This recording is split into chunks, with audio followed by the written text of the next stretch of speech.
Hello and welcome to our very first and possibly last, depending on how it goes today, podcast.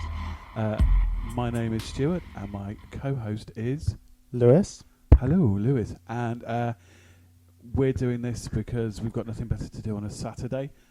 We could be going out and enjoying the sun and the lovely weather, but unfortunately we're not going to talk about films because that's what people want to do these days.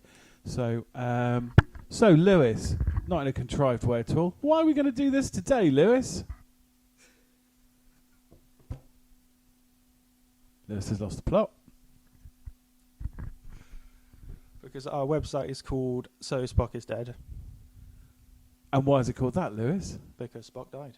He did indeed, but that's not quite where it came from. But you can look at our website for that if you want to discuss why we've got the name So Spock's Dead. So in honour of Mr. Spock, who is no longer with us, literally and metaphysically, we decided that for this first one we'd have a look at one of our favourite films, which is Star Trek II, The Wrath of Khan. Is that right, Lewis? That's very true. So I've been a fan of Star Trek for possibly a very, very long time. He's old. I am old. Thanks very much. Thanks for finally piping in with something there that was completely irrelevant. But yes, I am quite old, and I've been a fan of Star Trek for as long as I can remember. The original series, Next Gen, DS9, Voyager, maybe not so much Enterprise, but that's just me. And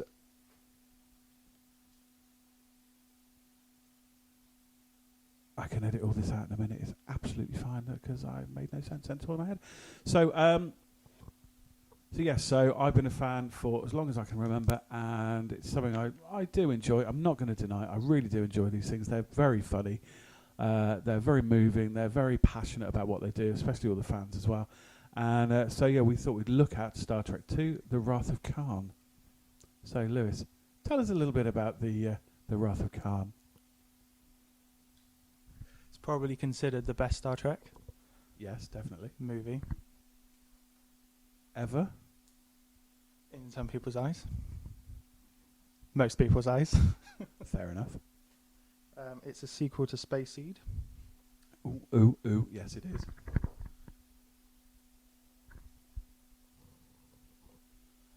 Yes, it from the original series, from 1966-67 season, the first season. It does star Ricardo Montalban. I'm probably going to have to edit that out. It stars Ricardo Montalban as Khan Noonien. I can never remember if it's Sung or Sing off the top of my head. I'll have to Sing, look. I think. Khan Noonien Singh, thank you.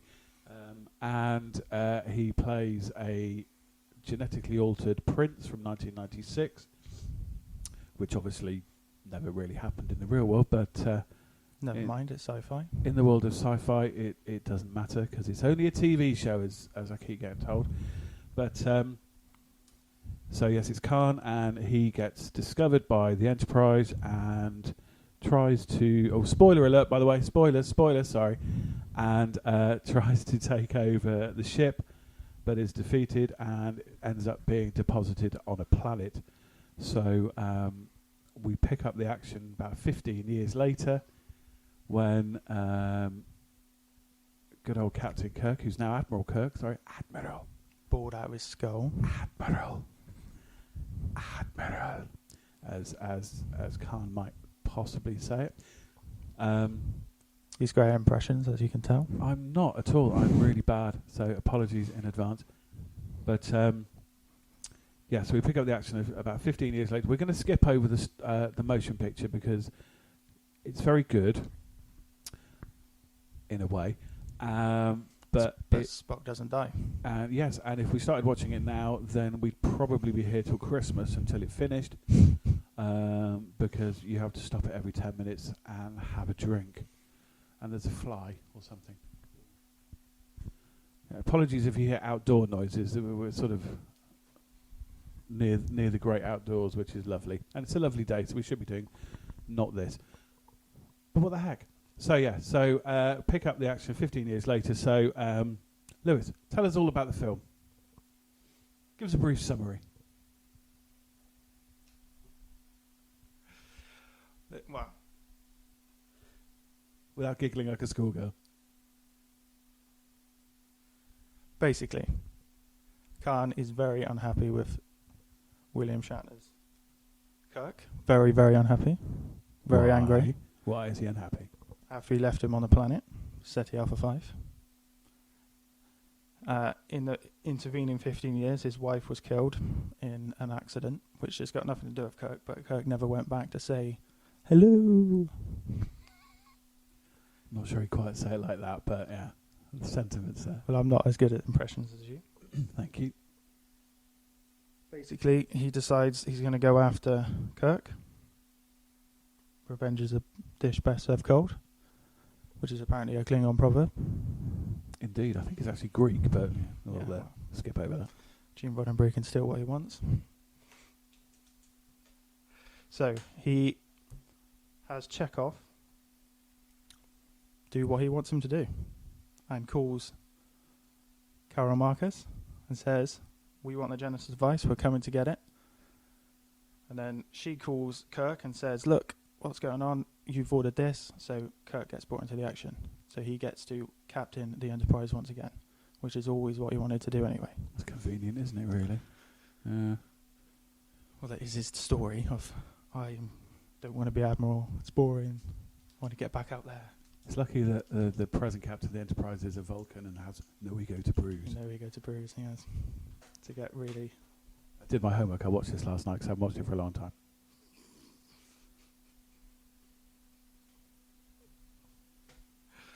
Basically, by the time the Enterprise gets to Carol Marcus, there's nobody left. It appears that everyone's dead.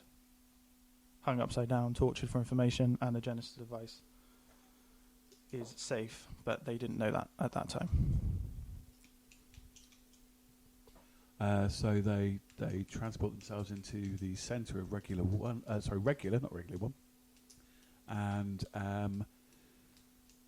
Kirk meets his son for the first time, and other stuff happens. They live in a lovely place for like an hour, where there's fruit and trees and other stuff.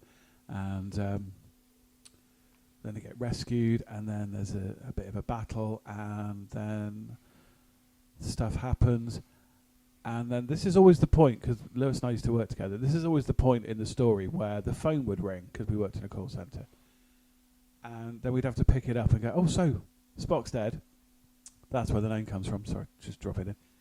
And then the film ends, and you see that Spock's photon torpedo tube has landed softly on the Genesis planet, leaving it open for, well, whatever might happen next.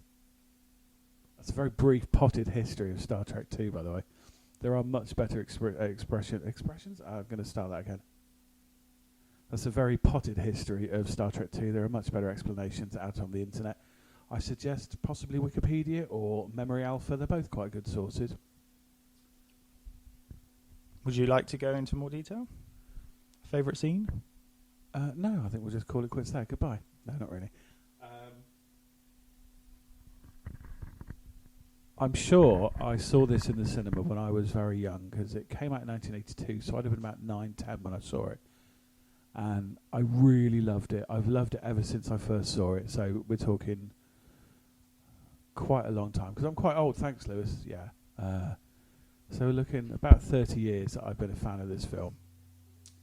And obviously, the older you get, the more you get from it, because it's space battles, it's amazing, when you're sort of like 10. And then you kind of get some of the symbolism from it, life and death and all this. And you get other references, like the Charles Dickens references and the Shakespeare references. And I think the film grows on you. The more you watch it, the more you get out of it. It's like most things, I suppose. The more you watch it, the more you get out of it. I really like the character of Khan. Don't know why. He's a little bit cheesy. They keep him kind of like 60s, like him and his crew. Because watching this last night with my other half, it was like, they're all a bit 60s. Yeah, that's when it's on the telly. But they kind of keep his character true, and even though he's nothing like he was in Space Seed, really, you can see where the character's developed from and how he goes a little bit mad, even though he's super brainy and augment, as they call them in Star Trek Enterprise. you can see where his character's coming from the death of his wife, and he blames Kirk for everything, and why he wants to kill him. And I think that's justifiable, really. You know, if I was a superpowered prince from 1996, I'd probably feel exactly the same.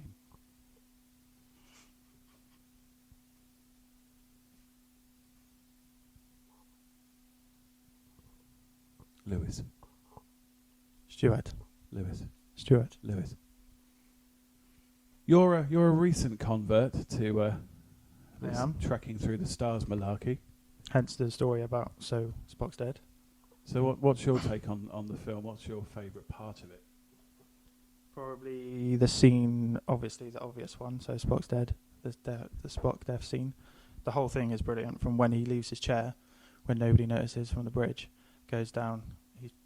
Bones and Scotty try to convince him otherwise. He's having none of it. He knows what he needs to do. Remember. So that there is some form of Spock later on. And then he goes into the engine room and does what he needs to do. It's very sad, very happy moment because of the victory. Yeah. And then you're going from, yes, we beat Khan, to, oh no, beloved character has died. And I have to say, and I'm not embarrassed to say, I cry every single time I watch it. I cried last night, and I will cry next time I watch it as well, because it's very sad. And that's some keys in the background. But it's a very moving part of the film, and I think it's played very, very well.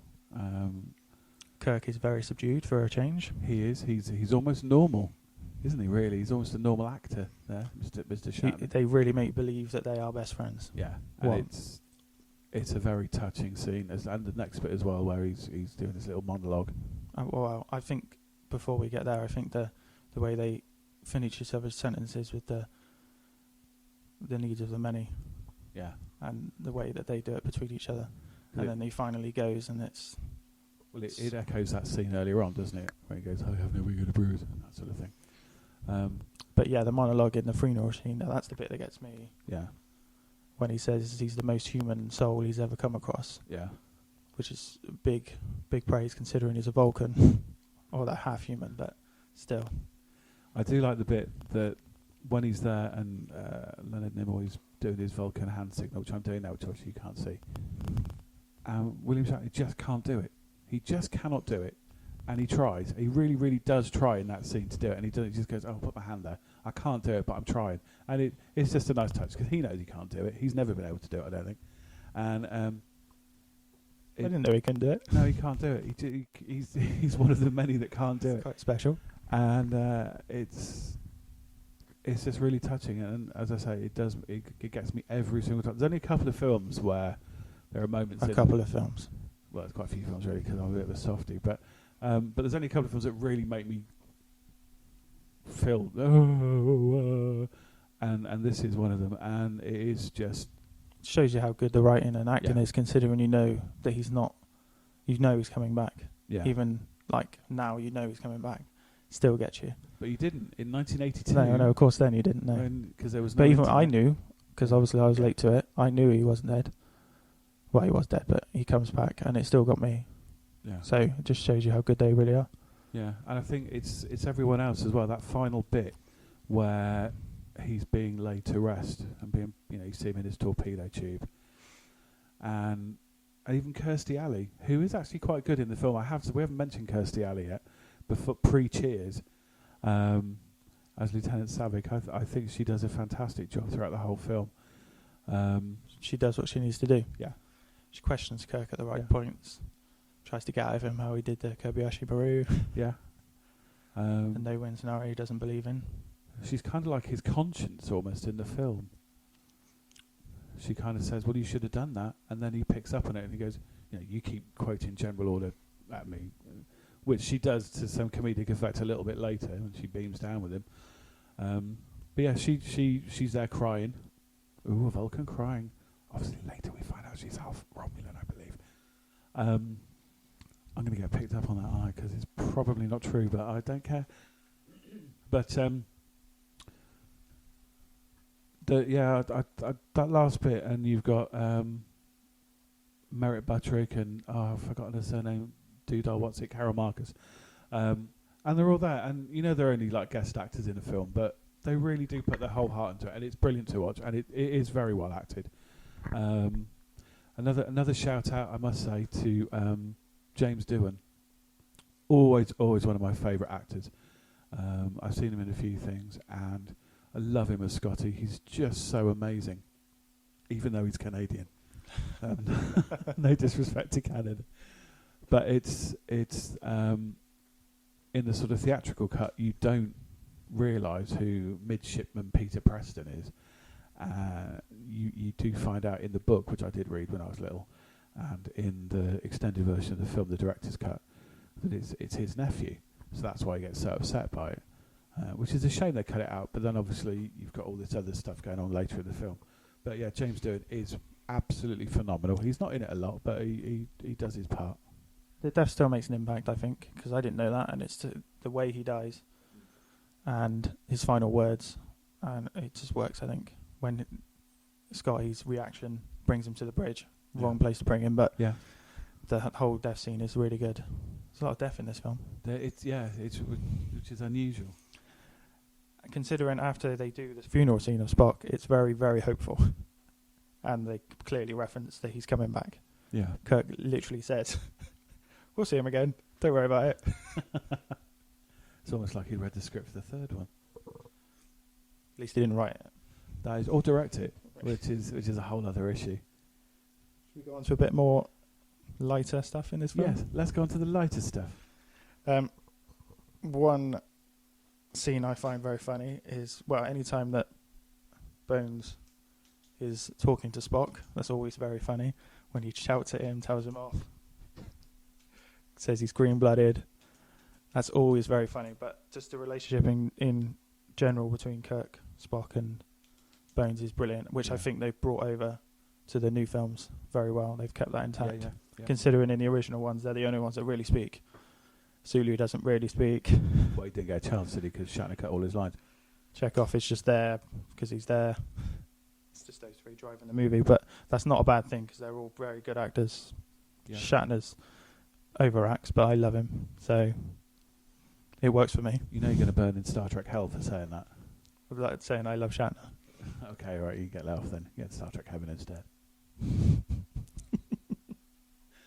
I mean, as you say, it's something that came over from the original series, and they do it very well. And it's echoed again later in other films. We won't go into that now, but it is echoed later in other films that they have this bond, if you like, between them. And it's like they've become brothers in a way. Yeah, what they've been through, what they've seen. Yeah, even though they still have that. When Bones is not happy or something, he'll bring it up. He's not a calm person. Considering he's a doctor. He's a southern doctor, though, isn't he? You know, you're not going to get anything from a southern doctor than take 2 tablets and see me in a week if you still don't feel very well. With your arm hanging off, it'll be fine, yeah. Very, very good. It's always good. Anything they do in any of the films that they slay me, I think they're brilliant. But I always hear a lot of chat about how Kirk isn't the best captain, it's Jean-Luc Picard. I'm probably going to die for saying this. I'm going to be killed by Star Trekkies, but I think he's brilliant. I think Shatner's amazing. I know he overacts and he's cheesy as hell, but I love the character of Kirk. He likes the antiques. He goes by his gut and his heart. Although he does learn from Spock to be a bit logical sometimes. Yeah, he's very gung ho. I do like the antique. He does have a Commodore on his in the bay window in his house overlooking the bay in San Francisco. He does have a Commodore CBM computer, which was probably still quite modern, I believe, in 1982. But they very rightly put it as an antique. Sorry, that's just a very nerdy moment. I do apologise. His birthday scene, yeah, when he was giving Romulan beer. Yes. On his birthday. Yeah, which is obviously illegal. But that scene is very good. The two of them, DeForest Kelley and William Shatner, when he's just telling him, get your command back, you're going to become part of this collection. You're going to become an antique, which is very true. And Spock says it again later. Take over control of the ship. I have no ego to bruise, so just do it. It's your destiny. Anything else is a waste of material. So, I mean, all right, it's being rammed down your throat a little bit that he's going to get the shit back, but it's done in it. He's even though he knows as well, it takes a while for him to actually do it because he comes up with excuses not to do it. But as soon as he does it, he's just like, I've got the Enterprise back. If you read some of the books around it, I genuinely can't remember what it's called. I think it's called The Lost Years, and it's set between the end of the 5-year mission and the motion picture, and it's how he becomes an admiral and takes on this responsibility for this, that, and the other. And even then, you read and go, no, don't give it up, don't do it, stay. But obviously, there's been like 10 years between the end of the series and the films, and he wanted a promotion, so what the hell? You thought it was a good idea at the time, which you Yeah. do when you get a promotion. You think, oh, let's do it. Then you realise, I don't get to run around the galaxy with the Enterprise. Yeah, but galloping around the cosmos is a game for the young, isn't it? As he says at the beginning of the film. What is that supposed to mean? Don't know, but he reads his book later, so that's fine. I think the director Nick Meyer, he does kind of shoehorn the odd reference in for sort of your Shakespeare's and your. Which he does later in episode 6. Yeah, there's a lot of Shakespeare in Star Trek 6, and there's a little bit of that in Star Trek 2. It works. It does work. I mean, I don't personally have an issue with it. I know some people do. Separates it from any other sci-fi, doesn't it? Makes it a bit more. It adds that, and it's not done in a way that detriments the story. It was the best of times, it was the worst of times. Yeah, I mean that's. I love that scene actually where thing. he says, "Is there a hidden meaning?" And he says, "Not that I'm aware of." But happy birthday. Yeah. And when they walk out the simulator, he just looks at him and goes, "Aren't you dead?" Echoes. Echoes of the future there. That whole opening scene is brilliant. If you don't know anything about it and you think they're all dying, but then if you watch it again, it's very comical because they're really bad at dying. They aren't the best. It's a little bit like, oh, it's comedy Spock today. I'm going to die like this. And Michelle Nicole's just kind of like slumps in her chair a bit. Bless George Takei. He does really kind of go for it, and so does DeForest Kelly actually as well. He's slumping back, whacking his head back on there. With when Kirk comes in and he says, "Physician, heal thyself," and he says, "Is that it? Is that what we've got to say? What about my acting?" Bones is brilliant. Yeah, DeForest Kelly is a fantastic actor who did a lot of work. I didn't realise. I did do some research actually. I did do some research for this. You might be surprised. One and probably only listener, which is probably me. Yeah, it's already on my podcast list to download. But yeah, he did loads and loads of stuff to Forrest Kelly before he did Star Trek. A very kind of well respected actor in the business, and as is such, ever since he didn't do anything else. But you don't need to. You got the money. And if you love what you're doing, why bother? Yeah. Oh, there was something I noticed last night, and I can't remember. It was there's a line somewhere, and it just reminded me of what's his name? Home Improvements. Sam Allen? Yeah, from Galaxy Quest. Yeah, Buzz Lightyear. There's a edit all this shit out. It's fine. I said shit. Sorry, this is not explicit.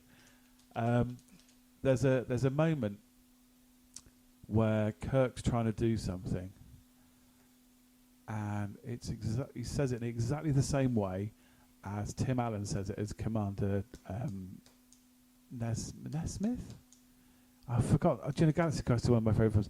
And they just say it in exactly the same way, so I don't know if it's a little homage to Star Trek 2 in it or not. Galaxy Quest was just Star Trek rip-off. Galaxy Quest is a very good film, which I absolutely adore. I saw that in the cinema when it came out in 1999, I think it was. Yeah, I've loved it ever since. It's one of Sigourney Weaver's finest roles. Tiny Madison. So Ellen Ripley wouldn't be that? I said one. I didn't say her finest role. But we're digressing slightly, Lewis, which is naughty and bad, and we'll get told off by our one and only listener. But yes. Sum up Kirk in this film. you'd have to watch Generations, which is crap. But the one line that would sum him up is when he says to Picard, "Do not take a promotion. Keep the Enterprise. Do not let them take it away from you." Definitely. That absolutely sums up who Kirk is. He needs to be the captain of the Enterprise. That's who he is. It's his destiny. And I believe he does it while wearing pantyhose. So the rumour says. Lovely. But yeah, no, it is true. You know, it's what he was designed for. There's a little line at the end of Star Trek 4 where he says, I recommend you for promotion in whatever fleet we end up in, which is quite nice. So they're all still together. It is weird how they're all still together after all these years. They've been flying around the galaxy for like 5-year mission. They clearly should have retired some of them. They all go off and do other things. Uhura goes off and does bits and pieces and whatever, and then they all have other adventures if you read all the books, which I haven't. And then miraculously all come together for Star Trek the Motion Picture. Ooh, how exciting. But it's nice that they kept the old team. Well, definitely. You couldn't have anyone else, could you? Except Sulu doesn't say anything, so that's a bit bad. Maybe that's why he did the overacting when he died at the beginning. Sorry if you're listening to this, George Takei. If you ever get to listen to this, I think you're brilliant, by the way. I think you're brilliant as well, but you were robbed in these films. You were robbed. Definitely robbed. Until Star Trek 6, when you got your own ship, obviously. Yes, which is also a very good film. Amazing film, but we'll talk about that another time, I'm sure. Anything else you wish to discuss, Lewis? No, I think we've covered it, haven't we? I'm sure there's plenty of people who won't be listening to this. But anyone who does, please let us know what you think. We do have a website. Details are attached. Please come and leave us a message. This will be on there at some point. So whether you get this on iTunes, if it ever gets allowed on iTunes, which would be nice. If it gets onto anything else, I'll be amazed. But thank you very much for listening and giving us half an hour of your time. And maybe we'll come back and do another one. And be better. This is our first attempt, so be nice. Yeah. Constructive criticism only. Anything that's rude and detrimental will just be deleted and erased from history. Or we'll just cry ourselves to sleep. Well, yeah, that could happen because I am prone to crying, as I may have mentioned earlier several times. We are looking at ideas for our next one. We're planning ahead. We're planning ahead this time. So we may do something a little bit more up to date and modern, woohoo, rather than the film from 33 years ago. It's about quality, not age. It is quality, not quantity. Doesn't really work, but yeah. Well, on that bombshell, as Alan Partridge would once have said, this is Ellen Ripley signing off from the Nostromo. Wrong franchise. Oh, sorry, it's Stu. Saying goodbye, farewell. Goodbye. Thank you for listening.